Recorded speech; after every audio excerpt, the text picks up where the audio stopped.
Obrigado por ter participado, obrigado por topar participar, né, dessa conversa. É uma série assim, que a gente especula um pouco sobre o momento em que a gente vive com essa pandemia e também tenta especular, o que é sempre arriscado. Falar do futuro já é arriscado, e de um futuro em que o presente está tão incerto é mais difícil ainda, né? Mas tentar especular um pouco sobre o futuro, né? É a primeira gravação entre dois países, né? Para quem está assistindo aí, Eugênio Ricas é delegado da Polícia Federal, mas está ao vivo de Washington. É Washington mesmo que você está, né? A embaixada fica em Washington, né? Eu moro em Rockville, que é uma cidadezinha em Maryland, fica a 30 quilômetros de Washington, mas é grande de si. Então, falar Washington é muito comum por aqui. Tá de boa. É.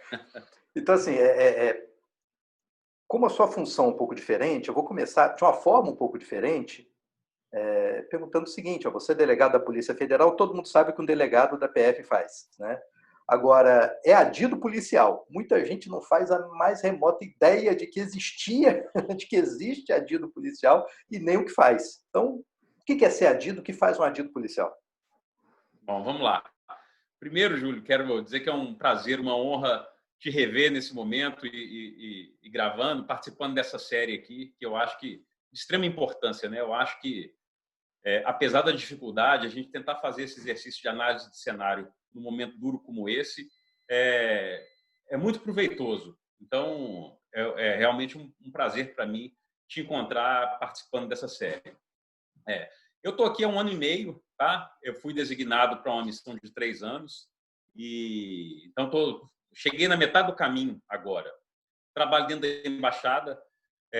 A embaixada do Brasil nos Estados Unidos fica em Washington. Além da adjudância da Polícia Federal, nós temos outras 6 adjudâncias, são 4 adjudâncias civis. Então, a Polícia Federal, a BIM, Receita Federal e Agricultura. E, além dessas 4, nós temos 3 adjudâncias militares, Exército, Marinha e Aeronáutica. O papel do adido é um papel além de um papel diplomático, né, eu represento a Polícia Federal aqui no exterior, aqui nos Estados Unidos. Então, eu tenho um papel de assessoramento ao embaixador, eu fico subordinado administrativamente ao embaixador aqui.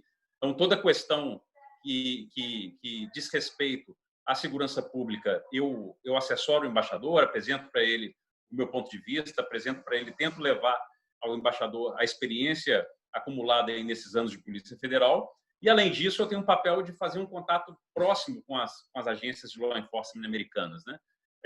Os Estados Unidos, para quem não sabe, tem mais ou menos 18 mil instituições policiais.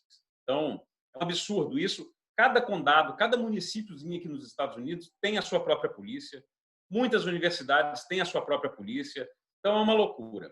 E os órgãos federais também, o governo federal também tem inúmeras agências de law enforcement. Então, eu tenho contato permanente com o FBI, com DEA, com CBP, com ICE. Cada função aqui nos Estados Unidos, normalmente, todas as funções que a Polícia Federal faz, de tráfico de droga, de polícia de fronteira, de crimes de repressão à corrupção, os Estados Unidos têm uma agência específica para tratar daquele caso. Então, é minha função aqui, sempre que a Polícia Federal precisa de alguma informação aqui nos Estados Unidos, eu busco a agência responsável e tento obter essa informação com maior rapidez e vice-versa. Então, se o FBI precisa de uma informação no Brasil, eu vou lá, meus colegas na Polícia Federal, tento repassar essa informação.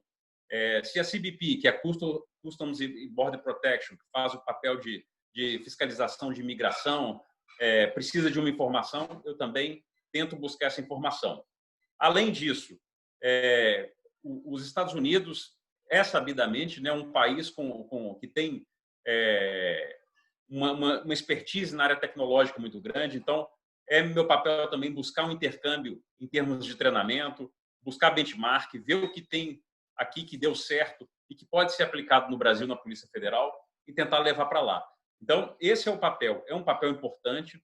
A gente consegue economizar muito tempo em várias investigações e isso faz as coisas acontecerem de forma mais rápida. Vou te dar 2 exemplos rápidos, Júlio. Em determinada situação, não sei se você se lembra, o vice-presidente da Guiné Equatorial foi preso no aeroporto de São Paulo. Ele estava carregando uma mala com vários relógios, com joias, e os policiais que o prenderam lá naquela ocasião desconfiaram que isso era fruto de lavagem de dinheiro. Ele é filho do presidente, o presidente é um ditador daquele país, e ao que tudo indicava, aquilo ali era fruto de corrupção e de lavagem de dinheiro. A delegada que começou a investigar, começou a pesquisar na internet e viu que aquele sujeito ele já tinha respondido a um processo nos Estados Unidos, mas ela não conseguia localizar maiores dados. Foi aí que ela fez contato com a Didância. Eu fiz contato com o DOJ, que é o Departamento de Justiça aqui nos Estados Unidos, e a partir daí a procuradora que era responsável pelo Desk Brasil, ela me pôs em contato com um colega dela que atuou no caso, e o colega dela me passou toda a sentença condenatória desse sujeito. Ele realmente havia sido condenado em um crime aqui nos Estados Unidos. Eu passei isso para minha colega em São Paulo, e o juiz de São Paulo aceitou essas informações como sendo suficientes para ser caracterizado como crime antecedente ao crime de lavagem de dinheiro, que na legislação brasileira é um requisito. Então, esse é um exemplo, uma investigação que poderia demorar aí, talvez 2 anos, se ela manda um ofício para cá, para as autoridades, e talvez nem conseguisse chegar aquelas informações, e isso foi feito com menos de uma semana.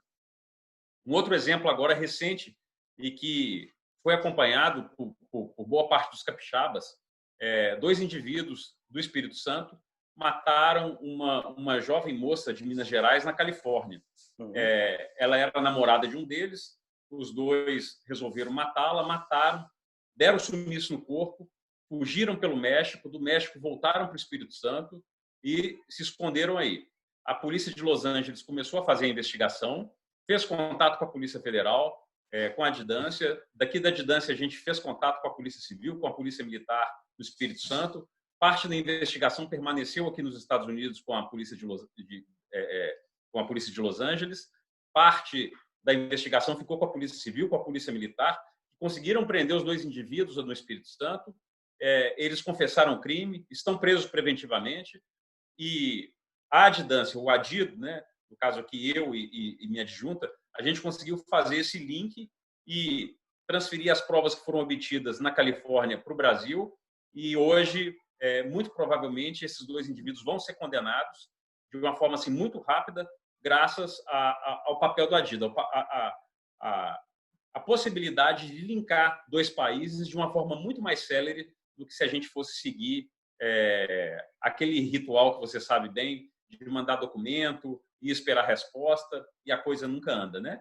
Isso já é difícil dentro do nosso próprio país, ainda mais pensando de um país para o outro. Então, em linhas gerais, esse é o papel do Adido. Eu estava pensando nisso, né? De um estado para o outro já é um inferno aqui, imagina de um país para outro, né? Exatamente. Mas, enfim, entrando no tema mesmo, né? O mundo passou por uma grande transformação, né, depois dos atentados em Nova York, né, no 11 de setembro. Uma das mudanças grandes foi com relação à segurança, né, de aumento da cooperação internacional para evitar a lavagem de dinheiro, muito preocupado com o terrorismo, né, uma vez que o terrorismo precisa de dinheiro, você tem que ter redes aí, de comunicação e, sobretudo, né, de manutenção financeira dessas organizações. E um país sozinho não consegue fazer isso, porque é um risco para a humanidade transnacional, é da natureza dele, do terrorismo, ser transnacional, né? Eu acho que a gente tem um segundo impacto agora, tão grande quanto com essa pandemia, né? Só que com efeitos diferentes. Porque aqui o problema não é propriamente terrorismo. Poderia até ser, né? Poderia ser uma arma biológica. Não é, mas poderia ser, né? Mas isso está menos na pauta hoje. O que está mais na pauta é que a pandemia já gerou consequências econômicas enormes e com uma tendência, não é, de impactos econômicos muito mais severos ainda do que os que nós já estamos vendo agora, não é? Sim. Então, qual é o risco que eu vejo muito grande? É na instabilidade econômica você ter um certo ambiente muito favorável, né, ao aumento da criminalidade transnacional, né, sem que necessariamente se tenham os mesmos mecanismos, a mesma preocupação, o mesmo foco que se tinha na segurança transnacional quando do 11 de setembro, porque esse era o problema. Hoje a segurança não é o problema, né? Mas eu percebo alguma consequência. Você tem visto movimentações nesse sentido? Você que está no meio, algum tipo de preocupação com esse cenário pós-pandemia, ou está todo mundo muito envolvido aí e aqui com a pandemia ainda? Eu acho que o mundo inteiro ainda está no incêndio. Eu acho que todos os esforços estão voltados para apagar esse incêndio. Primeiro, um problema de saúde monstruoso, né, que nós não vimos aí nas últimas décadas. Então, a maior crise de todos os tempos. Isso afetou de forma muito dramática a economia. Então, todos os países também tentando lidar com um desemprego assustador. O Brasil, a expectativa é que a gente dobre o número de desempregados. No começo da crise, a gente já estava com 12 milhões de desempregados.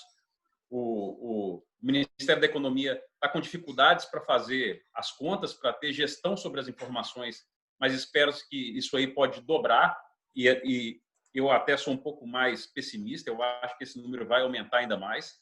Aqui nos Estados Unidos, nós alcançamos o maior número de desempregados desde a Grande Depressão. Os Estados Unidos investiram mais de 2 trilhões de dólares para tentar aquecer um pouco a economia, mas o número de desempregados aqui já passou dos 30 milhões. Veja bem, os Estados Unidos saíram de uma situação em que a gente podia considerar uma situação de pleno emprego, todo mundo queria estava trabalhando, e a gente, nesses 3, 4 meses aí de pandemia, nós já estamos aqui nos Estados Unidos com mais de 30 milhões de desempregados. Então, hoje o foco de todos os países é realmente combater esse problema. Eu acho que um próximo, caso uma vacina, um remédio, ou a contenção dessa pandemia, ela não aconteça rápido, eu acho que a gente vai começar a enfrentar um terceiro problema na segurança pública, o desemprego, a insatisfação vai gerar saques, vai gerar um aumento da criminalidade. Então, acho que esse é o foco de todos os países nesse momento. Um outro ponto que eu acho que a gente precisa considerar, principalmente no Brasil, é que em todo período de crise, a gente percebeu o aproveitamento de maus gestores, de pessoas inescrupulosas, e isso tem acontecido no Brasil agora, não é? Então, a gente já viu casos em Santa Catarina, em São Paulo, no Rio de Janeiro, nós já tivemos mandados de busca e apreensão cumpridos contra o governador do estado, casos no Amapá, casos na Paraíba, casos em Minas Gerais, todos casos de supostos desvios de dinheiro, de superfaturamento, quer dizer, pessoas que, em tese, estão se aproveitando de um momento dramático, onde as pessoas estão morrendo, onde as UTIs estão superlotadas, para desviarem dinheiro e recursos públicos. Essa crise tende a se prolongar e, infelizmente, eu acho que há uma tendência de que novas situações como essas aconteçam. Eu acho que infelizmente, é isso. Tem uma frase do ministro da CGU, do ministro Wagner Rosário, que eu gosto muito. Ele diz que a gente não deve tratar o gestor como ladrão, mas a gente também não pode tratar o ladrão como gestor. Então, boa parte dos gestores no Brasil, a maior parte é honesta, a gente sabe disso, é comprometida com o trabalho, mas, infelizmente, ainda tem uma parte pequena que é muito sem vergonha e que vai continuar se aproveitando dessas oportunidades que a crise dá. Então, eu acho que esse tem que ser o nosso foco. No que tange à repressão internacional, felizmente, eu acho que a gente já tem, hoje em dia, mecanismos muito consolidados. Eu acho que quando a gente conseguir estabilizar esse problema todo, superar esse momento mais dramático e mais quente da pandemia, eu acho que essas redes que já estão formadas vão continuar trabalhando muito bem. Então, nós temos o GAFI, nós temos na América Latina o GAFILAT, que são instrumentos, são redes de conexão entre os países que estabelecem uma série de mecanismos de proteção e de combate à lavagem de dinheiro. Aí, no Brasil, nós temos a ENCLA, que é a Estratégia Nacional de Combate à Corrupção e Lavagem de Dinheiro, que já funciona há muitos anos. nós temos um excelente diálogo com todos os países. O Brasil ele tem o DRCI, que é o Departamento de Recuperação de Ativos e Cooperação Internacional, que é uma estrutura vinculada ao Ministério da Justiça, que tem feito um trabalho excelente e mantido um contato muito grande com todos os países. Então, eu acredito que essa estrutura que já está formada vai dar conta dos desafios daqui para frente. Agora, eu acho que a nossa preocupação agora tem que ser uma preocupação interna, principalmente no Brasil. Diante dos exemplos que nós já temos visto, eu acho que é muito provável que a gente ainda vá ver muitos escândalos de corrupção. Sem dúvida alguma, a pandemia ela vai gerar mais uma onda enorme de outras necessidades de dispensa e de inexigibilidade de licitação. A gente sabe que a gestão pública precisa, eventualmente, de lançar mão desses artifícios, e isso vai ser necessário. E aí, sempre que isso é necessário, abre-se brechas para que o mau gestor, o gestor inescrupuloso, ele busque os caminhos ali da má gestão para desviar recursos públicos. Então, esse eu acho que é o grande desafio agora do Brasil, dos órgãos de controle, para tentar evitar que, no momento como esse, em que a economia já está mal, que a gente precisa de recursos, o SUS está lotado, não está dando conta do que precisa, a gente conseguir evitar o desvio dos recursos que já são tão parcos aí no nosso Brasil. Você sabe um medo que eu tenho também, assim, um receio, é que o clima está muito belicoso, né? Assim, há muito ódio, há muita raiva, também há muita incerteza. Tudo isso forma uma espécie de caldeirão de emoções que guiam as pessoas nas ruas e nos governos muito mais do que a razão e os dados. Aquela coisa de uma administração, de uma gestão mais profissional. Olha, tem uma série de informações aqui, né? Científicas, estatísticas, enfim, gráficos em pizza lindos, e eles é que decidem, eles é que dão o norte, né? Quer dizer, o clima que nós temos é muito pouco favorável a isso, né? E eu tenho visto botar os pés pelas mãos, como consequência disso dentro das instituições, né?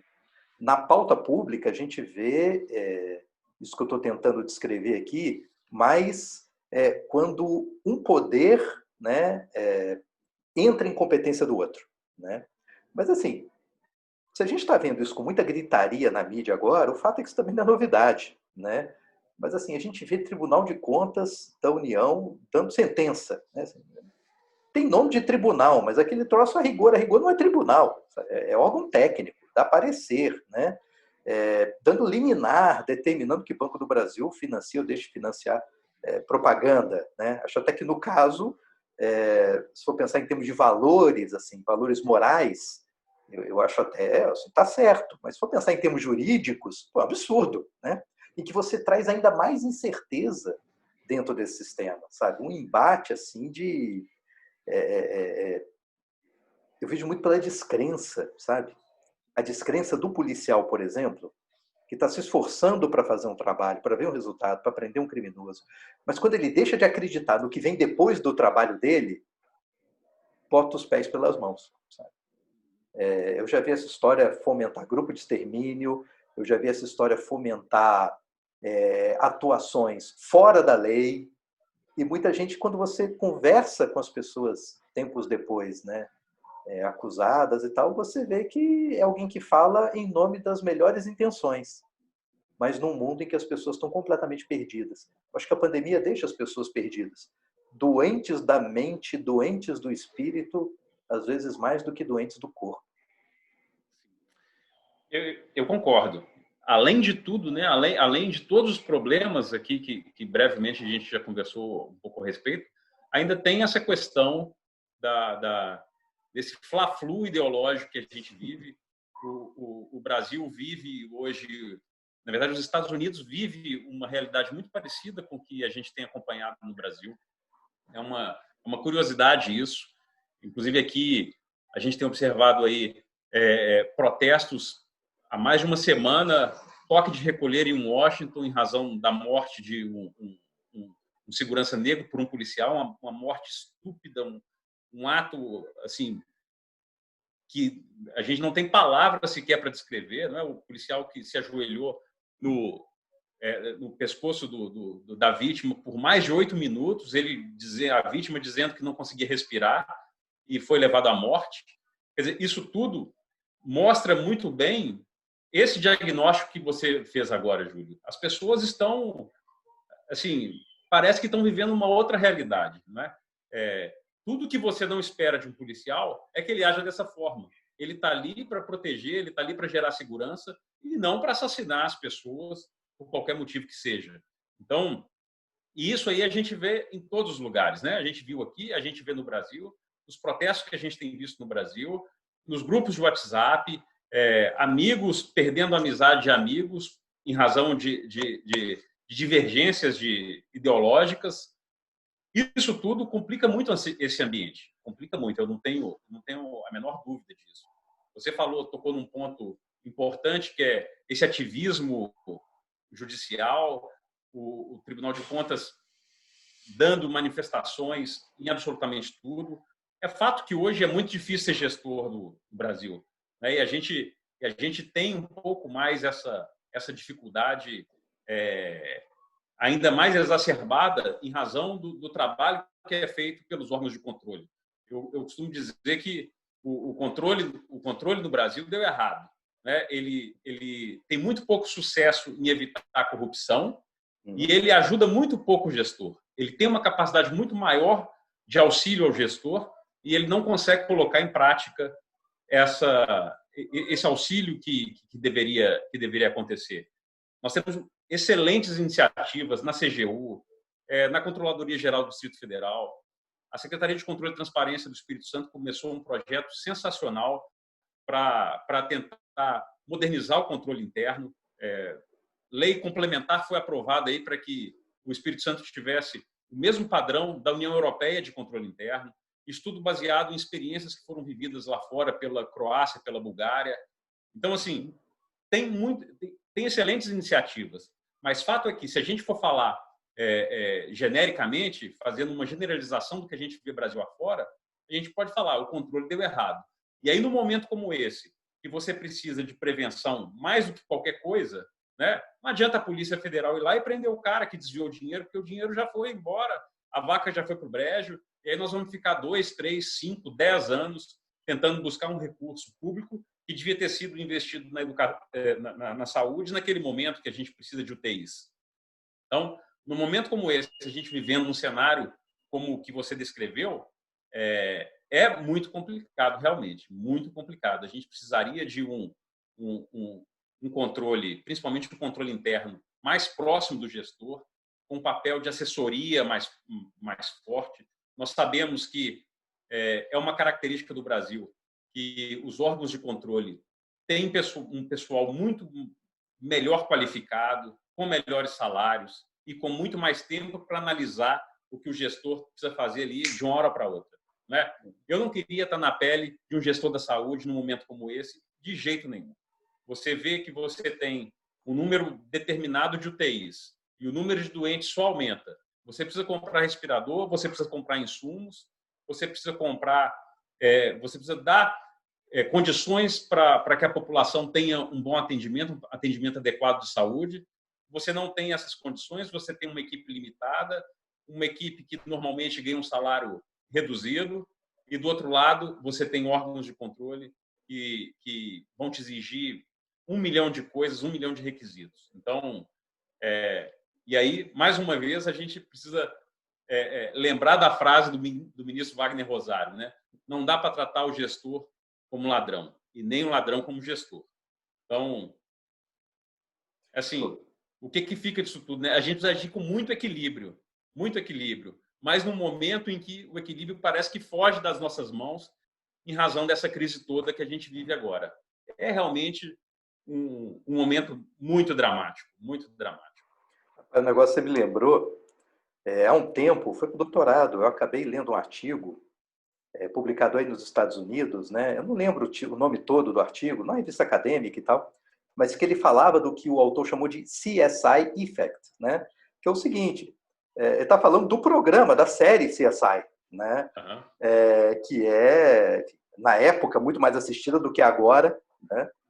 A última vez que eu estive nos Estados Unidos, acho que tem um ano e pouco, e eu lembro que nos momentos, eu quase não vi televisão enquanto estava aí, que você viaja, você vai para a rua, né? Mas nos momentos em que eu fiquei na frente da tua TV, curiosamente, o que passava era CSI, né? Então, assim, poxa, os caras vêm muito mesmo, né? E o que ele chamou de CSI Effect? Né? Ele estava analisando julgamentos, né, no júri, né, em estados americanos. Ele pegou uns 4 ou 5. E o que ele reparou ali? Como os jurados assistiam muito o CSI, na hora que um jurado fazia uma pergunta para o policial, ele achava que aquele mundo do CSI que ele via era verdadeiro. Então chegava para o policial e dizia assim: vocês usaram o espectrômetro de massa para verificar se na ponta da agulha tinha a substância, não sei o quê? O policial olhava assim, do tipo, o que esse cara está falando, né? Porque aquilo não é realidade, né? Aquilo é ficção, né? Com pitadas de realidade para tornar crível o enredo, para ficar legal. Mas assim, o objetivo é entreter, não é educar ninguém para como funciona a perícia criminal, né? E eu vejo os órgãos de controle um pouco assim às vezes, né? Que tem um cara muito bem pago, com muito mais tempo, chegar e dizer, mas vocês analisaram dessa maneira, desse jeito, eu penso que tem que ser, que exige não sei quantas pessoas e tal. É uma coisa irreal, né?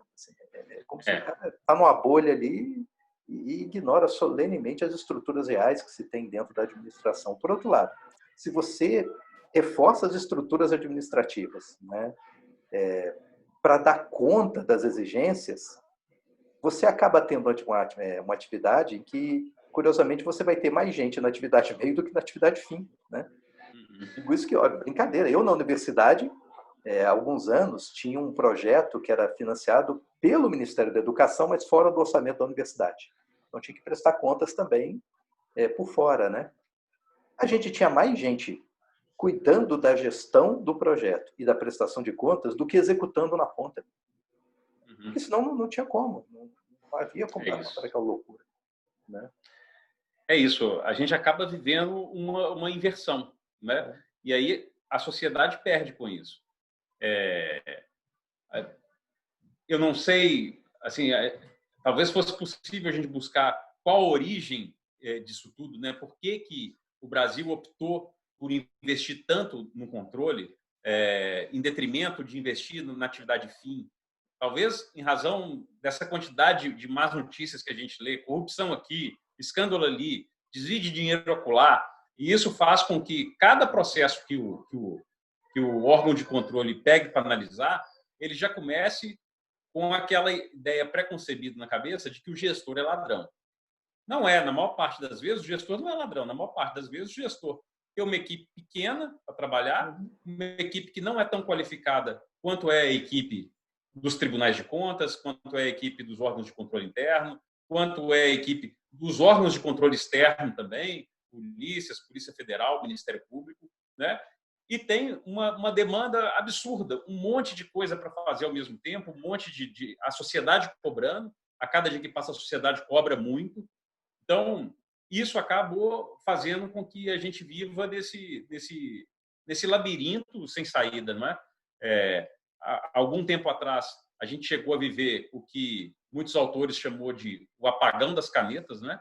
Os gestores não tinham coragem de decidir, não tinham coragem de assinar, porque tudo que se fazia acabava gerando uma ação de improbidade, acabava gerando alguma consequência para o CPF do gestor. Então, acho que a gente precisa... Esse é um grande desafio para o Brasil, é encontrar esse equilíbrio, né? Ver o que o gestor ele vai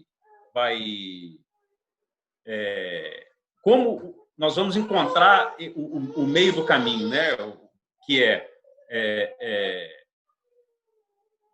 bem gaguejado aqui, que a Beatriz, como dá para editar, a Beatriz chegou aqui do meu lado e ficou mexendo comigo aqui.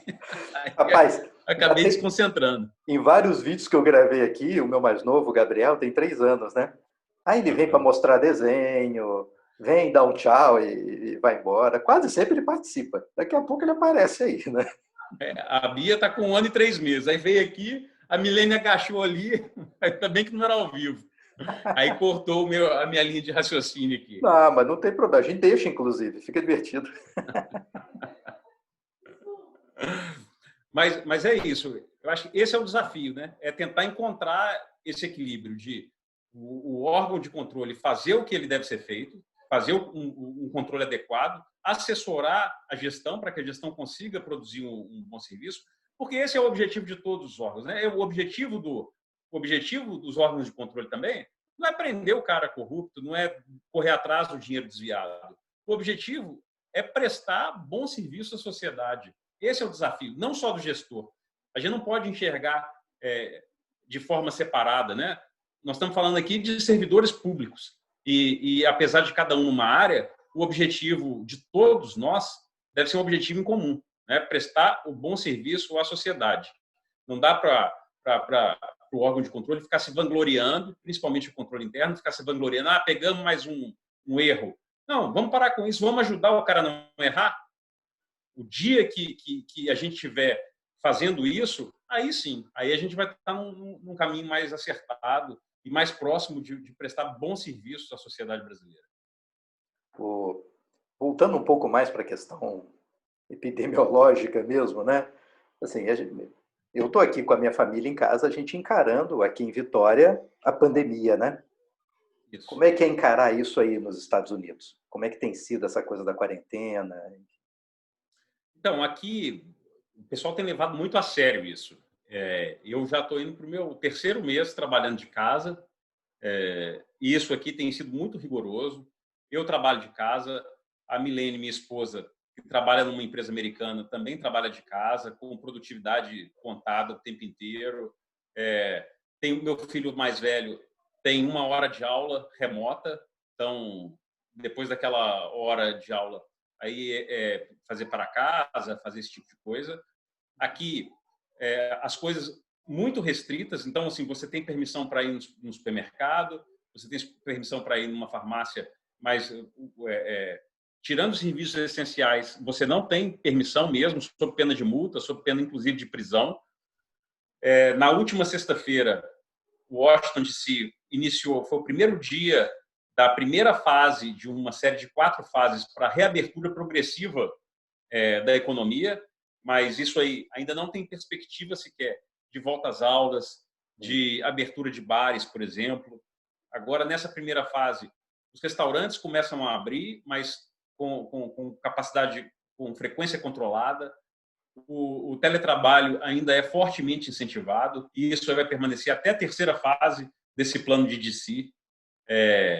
E aí eu falando só de DC, né? Porque cada estado aqui é um federalismo mesmo levado a ferro e fogo. Então, cada estado tem a sua total independência para agir como quiser. Aqui, na pandemia, estão mais federalistas os estados. Aí sim, exatamente. Nesse momento, a gente tem observado isso aí. O Supremo declarou que o Brasil é uma federação, pelo menos nesse aspecto. O resto, já não garanto, não. É verdade. Mas então, assim, tudo muito restrito. O isolamento realmente a ferro e fogo. Os números aqui assustam, né? Nós já ultrapassamos os 100 mil mortos. Então, muita coisa aqui se assemelha ao Brasil nisso aí, né? O Brasil, eu li hoje que se tornou o novo epicentro do mundo, né, da pandemia. Mais de 20 mil mortos. E uma característica semelhante que eu vejo nos dois, voltando o olhar para a pandemia, né? Aqui nos Estados Unidos, por incrível que pareça, existe a comunidade mais vulnerável, negros, imigrantes, tem sofrido muito, tem sido o maior número de mortos tem sido das comunidades mais pobres. Eu não tenho dúvida que isso também está acontecendo no Brasil, né? A gente tem no Brasil uma dificuldade muito maior de dados, de informações, mas isso está acontecendo aí também, né? Imagina um país onde a gente tem dificuldade de saneamento básico, né? O que nós vamos dizer numa situação de pandemia como essa, que demanda uma preocupação com a higiene muito grande para evitar a proliferação do vírus. Então, são problemas seríssimos que tanto os Estados Unidos quanto o Brasil enfrentam, e aqui com problemas muito similares ao que tem acontecido no Brasil. E econômica também, porque, por exemplo, você até citou, né, que os Estados Unidos botaram aí na economia algo em torno de 2 trilhões, né? Se for somar tudo que já está aprovado pelo Congresso, tem até um pouco mais ainda para colocar. Isso equivale mais ou menos a 3 vezes o PIB brasileiro. Então, é 3 vezes Brasil sendo jogados, lançados na economia, né? Aqui, tudo que se prometeu, né, tudo que foi anunciado, né, alguma coisa executada já, outra ainda não, mas se você somar tudo que foi anunciado pelo governo de incentivo para a economia, não chega a 3% do PIB brasileiro. Então, assim, muita gente acaba não respeitando a quarentena porque simplesmente não tem como, meu amigo, né? Se ir para a rua é o que o sujeito precisa para levar o almoço para casa, não tem como, sabe? E sem apoio financeiro para que a pessoa possa se resguardar, né, ele se expõe ao adoecimento, né, e ainda corre o risco de adoecer outras pessoas, né? Sem dúvida. Isso é um... Não tem como, não dá para você exigir de todos a mesma conduta, né? Eu sou servidor público, eu consigo fazer o meu trabalho de casa, eu posso ficar em casa. Aquele trabalhador autônomo não tem condição, não dá para exigir dele a mesma conduta que outras pessoas vão ter. Ele precisa sobreviver. Como é que ele vai fazer? Ele também tem filhos, ele também precisa trazer o seu ganha-pão para casa. E aí, eu estava lendo um artigo interessante que fazia algumas críticas ao sistema de injeção de recursos na economia que foi adotado aqui nos Estados Unidos. E é o mesmo adotado pelo Brasil, né? De pagar para as pessoas esse dinheiro. Aí no Brasil, nós temos acompanhado, cada cidadão recebe, aqueles que têm direito, recebe R$ 600. Isso, inicialmente, poderia ser pago até 3 meses. As mulheres donas de casa que não têm um marido recebem em dobro, R$ 1.200. Aqui nos informais, desempregados, né? Aquele leque de pessoas receberia esse valor. Aqui nos Estados Unidos não é diferente. Então, aqui foi dado um auxílio de $1.200 para aquelas pessoas que se encaixam nessas condições, né? Aquela pessoa que perdeu o emprego, ou mesmo aqueles que estão empregados, que recebem um salário anual de até $75.000. E o que foi observado, principalmente aqui nos Estados Unidos, onde a gestão da informação é um pouco melhor do que a que a gente tem no Brasil? Esses valores, Júlio, que foram distribuídos aqui, eles não foram injetados imediatamente na economia. As pessoas que receberam esse cheque e esse valor de $1.200 guardaram no banco. Eles já tinham um recurso. Quem conseguiu manter o emprego está trabalhando. Quem não conseguiu, o americano ele tem uma cultura de trabalhar com previsões para esse tipo de cenário, esses cenários de crise. Então, esse dinheiro, investiu-se muito dinheiro, esse dinheiro não retornou imediatamente para a economia. Então, as empresas estão quebrando da mesma forma, está trazendo muito pouco efeito. Outros países, Austrália, Nova Zelândia, Alemanha, França, Inglaterra, optaram por um modelo um pouco diferente, né? Eles identificaram as empresas, principalmente aqueles setores da economia que seriam mais prejudicados, e o Estado foi lá e arcou com parte do salário dos empregados, né? Isso fez com que a empresa continuasse respirando e fez com que essas pessoas não perdessem o emprego, porque era uma condição para que a empresa recebesse aqueles valores. E isso trouxe um resultado um pouco melhor. Então, isso também é uma coisa para a gente analisar. $2 trilhões, mesmo para uma potência como os Estados Unidos, não é pouca coisa. A gente sabe que isso é dinheiro demais. É o maior montante investido na economia em toda a história dos Estados Unidos, né? Na Grande Depressão, na quebra da Bolsa de 29, não foi investido um montante como esse. E apesar disso, o resultado está sendo aquém do que eles esperavam. Então, é mais um componente para mostrar o grau do desafio, né?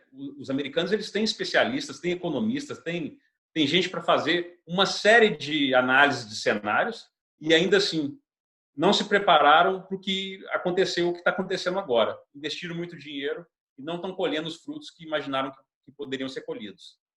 A professora de economia, que era Maria da Conceição Tavares, ela vivia aos berros dizendo que economia é gente, não é número, né? E os economistas às vezes esquecem do comportamento humano na hora de fazer algum tipo de ação econômica, né? Então, o americano tem o hábito da poupança, o japonês também, né? Se fizesse a mesma política no Japão, ia dar a mesma coisa que aconteceu nos Estados Unidos. O brasileiro não tem, né? O brasileiro não tem poupança, né? O que vem vai para consumo e a maioria é consumo de subsistência mesmo para quem está na faixa mais baixa, não tem opção, né? Agora, aqui ofereceram uma linha para as empresas também, né? De 4 bilhões, mas é um empréstimo, né? Com taxa de 1,25. Então é o seguinte, eu estou te dando dinheiro agora, mas eu quero de volta depois com juros, né? E a procura foi muito baixa, né? Muito baixa. Por motivos óbvios, assim, porque o empresário está dizendo, está difícil agora, mas quem é que me garante que lá para frente vai estar bom ao ponto de eu conseguir manter o quadro de funcionários que eu tinha e ainda bancar o pagamento do empréstimo com juros, né? Então, assim,